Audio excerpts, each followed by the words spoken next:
నమస్తే welcome to our channel. నేను పద్మిని. ప్రస్తుతం పాటు social activist and political analyst Krishna Kumari garu ఉన్నారు. మాట్లాడదాం. మేడం నమస్తే. మేడం, కుమారి ఆంటీ గారి గురించి ప్రత్యేకించి నేను ఇంట్రడక్షన్ ఇవ్వాల్సిన అవసరం లేదు.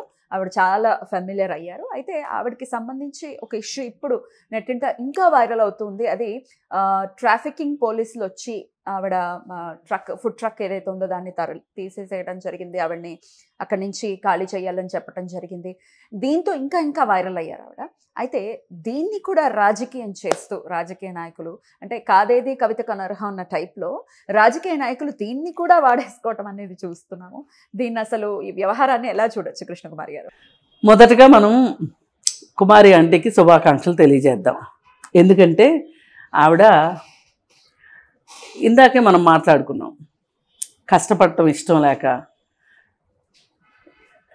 ఎవరెవరు రక్తపు కూడో తినే మనుషుల గురించి మాట్లాడుకున్నాం ఇందాక. అట్లా కాకుండా ఆవిడ చెమట, ఆవిడ రక్తంతో ఆవిడ కష్టపడి ఆమె కాళ్ళ మీద ఆవిడ నిలబడి ఆవిడ స్వేదం చిందించుకుంటూ ఆవిడ వ్యాపారం చేసుకుంటూ ఆవిడ జీవనం ఆవిడ కొనసాగిస్తుంది. దానికి ఆవిడకి హ్యాట్స్ ఆఫ్. అయితే ఇప్పుడు ఇది ఏమైపోయింది అంటే చాలామంది ఆమెని ఇంటర్వ్యూ చేయడము అది పాపులర్ అయిపోయింది. అంటే ఆమె కొంచెము మాట్లాడగలిగిన వాగ్దాటి ఉన్న మనిషి.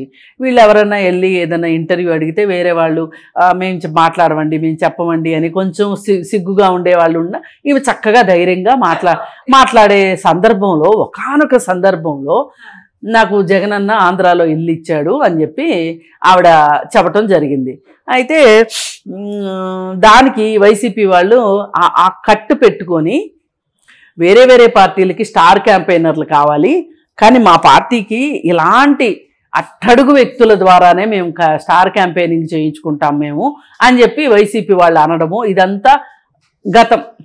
అయితే ఇప్పుడు ఇక్కడ రేవంత్ రెడ్డి సీఎం అయ్యారు.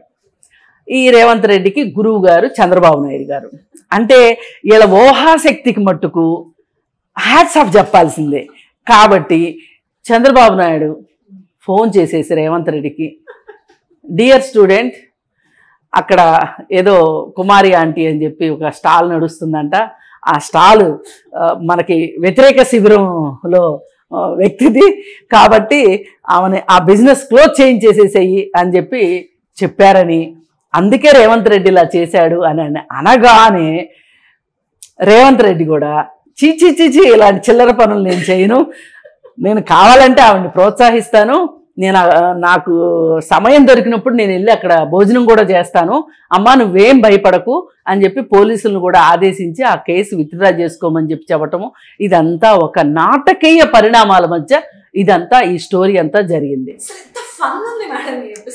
చాలా ఫన్ ఉంది, చాలా ఫన్. కానీ సినిమా అంటే ఆమె చేయలే రాజకీయ నాయకులు అంటే అసలు వీళ్ళకి నుంచున్నా కూర్చున్నా పడుకున్నా ఏం చేసినా వాళ్ళ రాజకీయ లబ్ధి కోసం ఎవరినైనా ఫణంగా పెడతారు, ఎవరినైనా మాట్లాడతారు. దానికి అసలు ఇప్పుడు ఆవిడ ఎప్పుడో ఒక ఇంటర్వ్యూలో ఒక మాట చెప్పింది, ఆ చెప్పిన మాటని ఉపయోగించుకోవాలనుకోవడము దరిద్రం. అయితే ఇప్పుడు ఇక్కడ అనుకోకుండా జరిగిన ఒక సంఘటనకి దాన్ని లింకప్ చేసి మాట్లాడడం ఇంకా పరమ దరిద్రం అనమాట.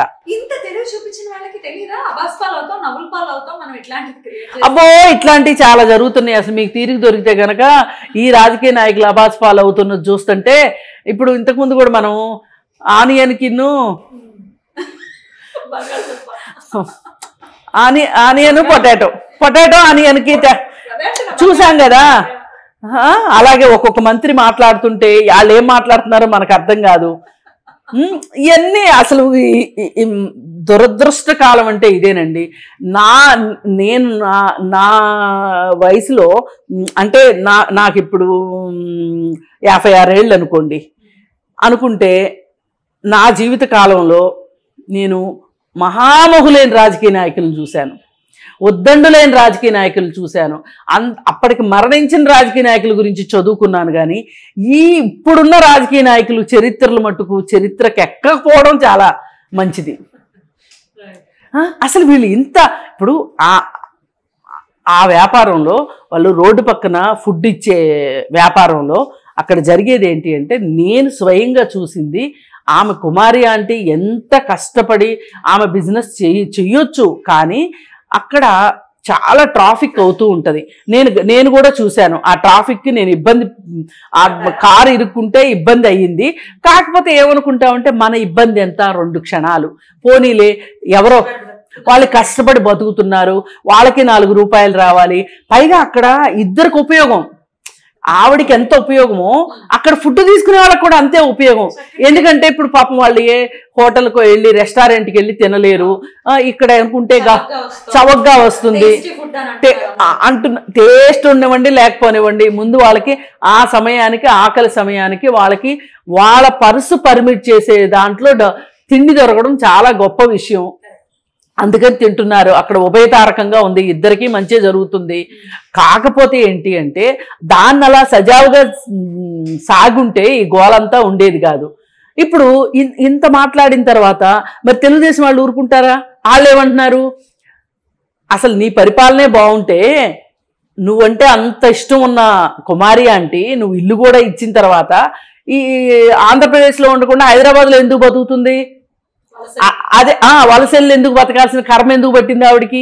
ఇక్కడ పరిశ్రమలు లేవు కాబట్టి, ఇక్కడ ఉపాధి లేదు కాబట్టి ఆవిడ ఉపాధి ఎత్తుక్కుంటా వెళ్ళింది. ఇట్లా ఆంధ్రప్రదేశ్ ప్రజలు వీళ్ళు అన్న దాంట్లో వాస్తవం ఉంది. వీళ్ళు అన్న దాంట్లో వాస్తవం ఉంది. ఇప్పుడు ఆవిడ మాట్లాడింది, నాకు ఇల్లు ఇచ్చారు, నాకు ఇష్టము అని ఆవిడ చెప్పింది పెద్ద విషయం కాదు. దాన్ని వాళ్ళు రాజకీయాలకు వాడుకోవాలనుకున్నప్పుడు ఇప్పుడు వీళ్ళు బాణాలు వేస్తూ ఉంటారు కదా, వీళ్ళు బాణం వేసినప్పుడు వాళ్ళు ప్రతి బాణం వేయకుండా ఎలా ఉంటారు? ఎదుర్కోవాలిగా, మరి ఎదుర్కోవాలి కాబట్టి ఎదుర్కొన్నారు వాళ్ళు కూడా. ఇప్పుడు ఎవరు అబాస్ ఫాలో అయ్యారు చెప్పండి? అందుకే ప్రతి దాంట్లోనూ మనకు లాభం ఏంటి అని చూసుకోవాలని అనుకోవడం చాలా తప్పు. అందుకని కొంచెం ముందు వెనక ఆలోచించుకోవాల్సిన అవసరం ఉంటుంది. ఏది ఏమైనప్పటికీ రేవంత్ రెడ్డి గారు ఈ విధంగా స్పందించేదానికంటే కూడా ఆయన స్పందించాల్సిన విషయాలు చాలా ఉన్నాయి వాళ్ళ సమాజంలో. ఓ పక్కన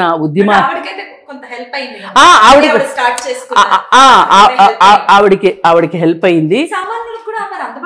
అంటే నేనేమంటానంటే, ఇప్పుడు ఇవాళ ఇందాకే మాట్లాడుకున్నాం మీర్పేట స్పాలో, దాని మీద మేము చూస్తూ ఊరుకోము, మీరు ధైర్యంగా ఉండండి అని చెప్పాలి. అలాగే మొన్న ఒక ఆమె మెడ మీద తల తీసేశాడు ఒక భర్త, అట్లాంటి వాళ్ళ విషయంలో స్పందించాలి. అలాగే అగ్రికల్చర్ యూనివర్సిటీలో ఒక అమ్మాయి ఒకళ్ళు నిరసన చేస్తూ ఉంటే వాళ్ళని పోలీసు స్కూటీ మీద వెళ్తూ ఆ అమ్మాయి జుట్టు పట్టుకొని లాక్కొని ఈడ్చుకొని వెళ్ళింది. మరి ఇలాంటి వాటి మీద అసలు స్పందించాల్సిన విషయాలు ఇవి. ఇప్పుడు కాకపోతే వైసీపీ వాళ్ళ కుట్ర వల్ల ఇతను స్పందించాడని నాకు అర్థమైంది, కానీ